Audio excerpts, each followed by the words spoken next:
Општина Ѓурче Петров ќе добие катна гаража, ветува кандидатот за градоначалник од редовите на ВМРО ДПМН и актуелен градоначалник на општината Александар Стојковски. Ѓурче Петров ја добива првата катна гаража во срцето на Ѓурче на локација веднаш до новата општинска зграда, истакнува Стојковски. Актуелниот градоначалник информира дека катната гаража ќе биде со капацитет од приближно 350 до 360 возила. Ќе вклучува подземен паркинг од околу 1800 квадратни метри, надземен паркинг простор со површина од 7200 метри квадратни. Дополнително, овој современи урбан објект ќе поседува и деловен простор од 2000 метри квадратни. Искуството во изминатите 4 години покажа дека може да најдеме трајни решенија. Така ќе продолжиме и во наредниот мандат. Направете го вистинскиот избор, вели во своето видео обраќање Стојковски.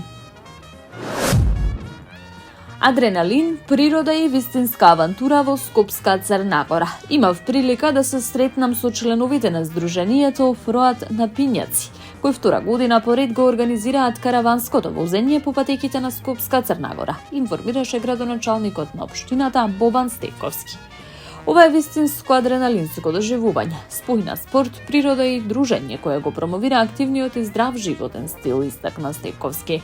Актуелниот градоначалник додаде дека годинава настанот се одржува со подршка на општина Газибаба.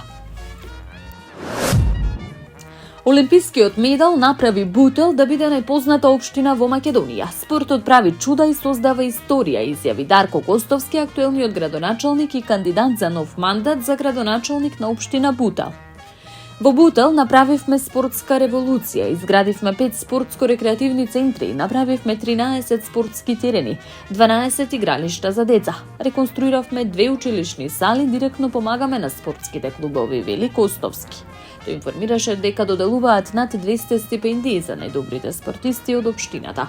Спортот ќе продолжи да биде еден од моите врвни приоритети, истакна актуелниот градоначалник на општина Бутел.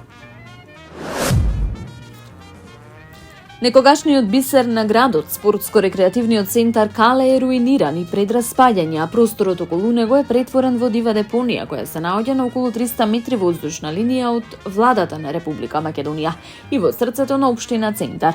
Од тука испраќаме порака дека Кале треба да добие сосема друга улога од оваа што ја има денес, изјавија кандидатите од граѓанската платформа Независни заедно. Билјана Ивановска, независен кандидат за градоначалник на општина Центар од Независни заедно, истакна дека во Центар ќе се промовира здравието на граѓаните, а спортот рече е еден од условите да го одржуваме нашето здравје. Јана Белчева Андреевска, носител на листа за советници на Независни заедно за град Скопје, порача дека просторот што сега е дива депонија е потенцијал не само за општина Центар, туку и за целиот главен град. Јане Димески, носител на советничката листа од Независни заедно за општина Центар, посочи дека оваа локација претворена во депонија покажува дека не постојат издржани политики за управување со отпадот во Центарот и во градот Скопје.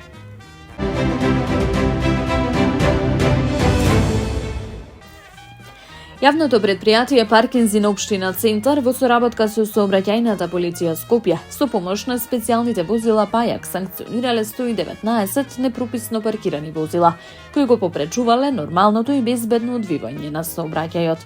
Надлежните потсетуваат дека ПУЦ и општина Центар континуирано ќе ја спроведуваат оваа мерка и апелираат до граѓаните да ги почитуваат правилата и прописите и да ги оставаат своите возила само на пропишаните места, за да им се овозможи на пешаците и велосипедистите нормално движење по тротоарите и велосипедските патеки, а на возилата безбедно движење по улиците.